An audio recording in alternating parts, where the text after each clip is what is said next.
मीज़ान पकवान में मैं हूँ आसमां। कैसे हैं आप सब? ठीक ठाक हैं, खैर खैरियत से हैं? आपका रमज़ान कैसा गुजर रहा है? और यकीनन अच्छा गुजर रहा होगा, क्योंकि अब तो रोज़े बहुत थोड़े रह गए हैं और आखिरी अशरा चल रहा है। तो फिर इसमें पता है आपको कि हमारी कोशिश ज़्यादा से ज़्यादा ये होती है कि हम अपनी इबादत पर ज़्यादा फ़ोकस करें, कोशिश करें कि अपनी नमाज़ पाबंदी के साथ पढ़ें और उसके साथ साथ अपने कुरान शरीफ का ख़त्म करें और ज़्यादा टाइम अपनी इबादत को दें। तो होना भी ऐसा ही चाहिए, क्योंकि ये वो दिन है जिसमें मैं कहती हूँ कि आप पूरे ध्यान के साथ अगर इबादत के ऊपर अपना टाइम दें और अल्लाह से दिल से माफ़ी मांगें तो अल्लाह ताला बड़ा गफ़ूर रहीम है और हर एक के गुनाह माफ़ करने वाला है। बस ये है कि वो दिल से इंसान माफ़ी मांगे कि नेक्स्ट टाइम वो चीज़ आपसे रिपीट ना हो। कभी भी वो चीज़ जिसको आपने एक दफ़ा अल्लाह से वादा कर लिया, प्रॉमिस कर लिया कि या अल्लाह ये चीज़ मैंने कर ली है, मुझसे गलती हुई है या गलतन हुआ है या फिर मुझे नहीं मालूम था ये गुनाह हो गया है, तो अब मैं आपसे माफ़ी मांग रहा हूँ। तो उसके बाद फिर ये है कि इंसान अगर दिल से तौबा कर ले तो अल्लाह ताला भी उसके लिए आपको माफ़ फरमा देते हैं। अच्छा जी, आपको मालूम है कि हम इस वक्त मीज़ान कुकिंग ऑयल में आपके सामने अच्छी सी क्विक सी रेसिपी बनाएंगे। कोई भी मज़ेदार सी रेसिपी आप बना सकते हैं जो जल्द अज जल्द बने, किचन में अपना टाइम कम से कम गुजारें। तो हमारी भी कोशिश यही होती है कि हम आपके लिए ऐसी रेसिपी लेकर आएँ जो आप जल्दी कर लें और फटाफट अपने किचन से फ्री हो जाएं और उसके बाद फिर आप बाकी का टाइम अपने आप के लिए रखें। तो आपको पता है कि मीज़ान कुकिंग ऑयल आपके लिए बहुत अच्छा है। इसको अगर आप इस्तेमाल करें तो विटामिन डी की जो कमी होती है वो दूर हो जाती है। इसमें बासमती आता है, इसका जो घी होता है उसका इस्तेमाल आप करें पराठों के लिए। बच्चों के लिए वैसे भी पराठा अच्छा होता है, अगर आप उनको खिलाएं। बड़े भी खा सकते हैं लाइट से घी में। और बच्चों के लिए ये है कि आप पराठा बनाएं और उनको पराठा ही देना चाहिए, कोशिश ये करनी चाहिए। लेकिन बहुत ज़्यादा घी इस्तेमाल ना करें, मतलब हल्का हल्का आप लगाएं, लेकिन उनको दें पराठा। क्योंकि बास टाइम सिर्फ ब्रेड के ऊपर बच्चा चल रहा होता है तो ब्रेड हमारे घर में सब यही कहते हैं ये तो भूसा होता है, बड़ी जल्दी हज़म हो जाता है। तो इसीलिए वो मैं समझती हूँ कि आप बच्चे को इसी अगर घी के अंदर ही हल्का सा पराठा बना दें तो वो ज़्यादा अच्छा होता है। अगर वो थोड़ा सा भी खाएगा, छोटा सा भी खाएगा तो हेल्दी रहेगा। और इनकी जी अल्ट्रा चाय जो आती है मीज़ान की, ये देखें बड़ी मज़े की चाय बनती है। जैसा इसका खूबसूरत रंग है इसी तरीके से जायके में भी मज़ेदार होती है। और कोला नेक्स्ट जो है वो भी बहुत अच्छा है। आजकल रमज़ानों में तो वैसे भी इस्तेमाल हो रहा होगा हर घर में, क्योंकि हमारे घर में भी इस्तेमाल होता है। अफ्तारी के बाद हर एक का दिल कर रहा होता है कि ठंडा ठंडा कुछ मिले आपको। ठीक है जी, अब हम रेसिपी की जानिब आते हैं और रेसिपी में हम आपके लिए बना रहे हैं दाल माश फ्राई, और वो भी ज़ीरे के साथ। ये है कि बड़ी मज़े की दाल बनती है, बड़ी क्विक सी रेसिपी है। उसके लिए आप माश दाल को पहले से थोड़ा सा भिगो कर रख दें। अगर 2-3 घंटे आप भिगो दें तो आप देखेंगे उसका साइज़ बढ़ जाता है, मोटा हो जाती है। और जब वो दाल मोटी हो जाती है तो वो बड़ी अच्छी खिली खिली बनती है। तो और इस तरह कर लें। और अगर आपके पास इतना वक्त नहीं है तो आप उससे बॉईल कर लें। बॉईल होने से भी उसका साइज़ थोड़ा सा मोटा हो जाता है और उसके बाद आपका पानी उसका छान कर आप उसको फिर बना सकते हैं। उसमें नमक, काली मिर्च, ज़ीरा, लहसुन अदरक का पेस्ट आपको थोड़ा सा चाहिए होता है और टमाटर, हरी मिर्चें, धनिया। बस सिर्फ ये सिंपल सी चीज़ें आपको चाहिए होती हैं। बहुत सादी सी रेसिपी है, इसमें इतना वक्त भी नहीं लगता है और बड़ी जल्दी से ये तैयार हो जाती है। ठीक है जी, अब हम डालेंगे मीज़ान कुकिंग ऑयल। और जब हम मीज़ान कुकिंग ऑयल डाल देंगे तो उसके बाद जी हम इसमें डालेंगे लहसुन अदरक का पेस्ट। थोड़ा सा ऑयल को गर्म होने देते हैं। अच्छा जी, फिर उसके बाद हम लेंगे टमाटर। अच्छा, मैं इसमें टमाटर भी बहुत ज़्यादा नहीं डालूँगी, आप 1 से 2 टमाटर डाल दें तो ज़्यादा बेहतर है। आप देख लें, जैसे कि एक अगर आपने छोटा टमाटर लिया है तो एक आपने बड़ा ले लिया है, और उस हिसाब से ये काफ़ी होता है 2 कप दाल के लिए। अगर 2 कप दाल आपने भिगोई हुई है, क्योंकि माश की दाल हमेशा अपने साइज़ से बढ़ जाती है। तो जब भी आप बनाएंगे तो आप कोशिश ये करें कि आप उसको अपने हिसाब से देख लें कि आपको कितनी चाहिए। अगर आपने 1 कप दाल ली है तो वो बढ़ के 2 कप हो जाएगी। फिर आपने अपनी रेसिपी को देखना है, उसके अकॉर्डिंगली फिर आपने उसके अंदर जो भी मसाले शामिल करने हैं फिर आपने उस हिसाब से डालने हैं। अब जैसे अगर हम ज़्यादा दाल बनाते हैं तो फिर आप मिर्चें, मसाले जो भी हम डालेंगे फिर आपने उसकी क्वांटिटी डबल कर देनी है। अभी जिस तरह मेरे पास है तो ये 2 कप दाल है, मैं उस हिसाब से इसमें मसाले भी डालूँगी। ठीक है, और हल्दी इसमें बड़ी ज़रूरी होती है। हल्दी आपके कहते हैं कि एक तो ये जिसके भी अगर हार्ट का प्रॉब्लम है ना तो वो अपने खाने में हल्दी का इस्तेमाल ज़रूर करें, उसके लिए बड़ा अच्छा है, जिसको भी दिल का मसला है। तो इस तरह की बीमारियों से आपको महफूज रखती है और आप हल्दी का इस्तेमाल किया करें अपने खानों में। ठीक है जी। अब मैं क्या करूँगी, सबसे पहले मैं इसमें डालूँगी लहसुन अदरक का पेस्ट। लहसुन अदरक का पेस्ट आप डालेंगे तकरीबन 2 टीस्पून या 1 टेबलस्पून। इसके बाद जब आप ये डालेंगे तो थोड़ा सा फ्राई होगा। ठीक है। अब साथ ही मैं इसमें शामिल कर दूंगी टमाटर।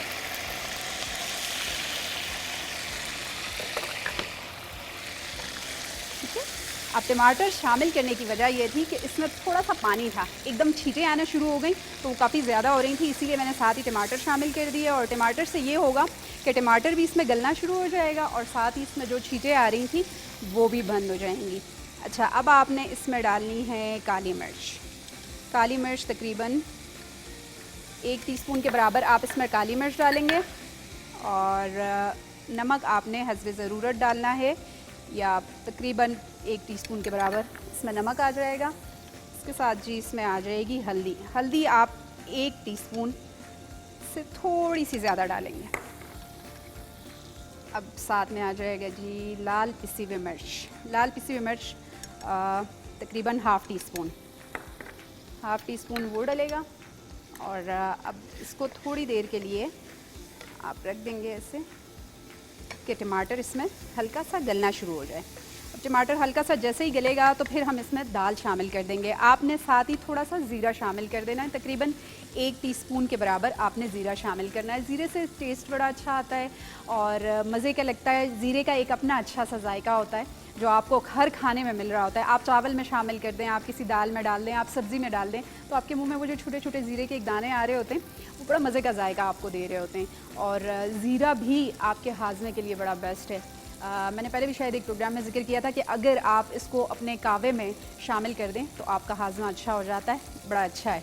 तो आप उसका इस्तेमाल किया करें, चटनी में डाला करें। जब भी आप चटनी बनाएं, ग्रीन चटनी बनाएं या रायता बनाएं, तो आप उसमें सफ़ेद ज़ीरे का इस्तेमाल करें, काला ज़ीरा नहीं। काला ज़ीरा हमेशा पुलाव में इस्तेमाल होता है और पुलाव में बड़ा ज़रूरी होता है, एक ख़ास आइटम है पुलाव के लिए, मतलब एक ज़रूरी चीज़ है कि आप उसमें काले ज़ीरे का इस्तेमाल ज़रूर करें।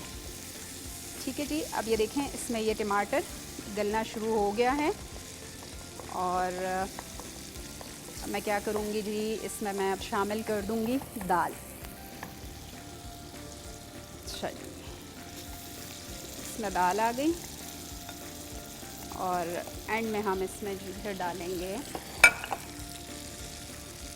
हरी मिर्चें और हरा धनिया। अब इसको थोड़ी देर के लिए हम एज इट इज़ रख देंगे। ये थोड़ा सा बनना शुरू हो जाएगी, मिक्स होगी, उतनी देर में हम इसके लिए धनिया और हरी मिर्चें वो काट के रखते हैं। जैसे कि मैंने आपको बताया है कि आप कोशिश करें, क्योंकि रमज़ान है, आप कोई भी रेसिपी बनाएं, ऐसी रेसिपी का इंतखाब करें कि आप जल्द अज जल्द बना लें, आपको ज़्यादा वक्त ना लगे। ऐसा ना हो कि आप घंटों तक किचन में खड़े रहें। उसके बाद क्या होता है कि हम इतने थक जाते हैं कि फिर उसके बाद हम जब नमाज़ भी पढ़ते हैं, अपने अल्लाह से दुआ भी मांग रहे होते हैं, तो यही सोच के कि या अल्लाह यहाँ ये हो रहा है तो ऐसा हो रहा है। तो इसीलिए कोशिश करनी चाहिए कि आप अपने रमज़ान में जो भी काम करते हैं पहले से उसकी तैयारी करके रखें। जैसे अगर समोसे रोल पसंद हैं तो वो आप रमज़ान के स्टार्ट में बना लिया करें और रमज़ान शुरू होने से 2-4 दिन पहले आपने बना लिए। फिर अगर आपको लगता है कि मज़ीद कुछ ऐसी चीज़ें हैं, चटनी आप बना के रख सकते हैं। इमली की चटनी आप बना लें और उसको आप फ्रीज़ कर लें, इमली की चटनी को, तो भी मसला नहीं है। 1 महीने के लिए आप आराम से इमली की चटनी को फ्रीज़ कर सकते हैं। जो बाकी इस्तेमाल करते हैं, जैसे आपको डेली यूज़ में अगर चाहिए होती है तो आप 1 बॉटल नीचे रख दें और 1 बॉटल आप फ्रीज़ कर लें।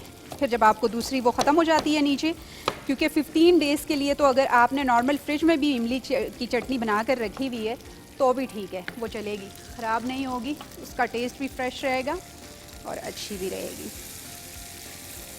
ठीक है जी। अच्छा जी। और इसी तरह से फिर ये ग्रीन चटनी हो गई।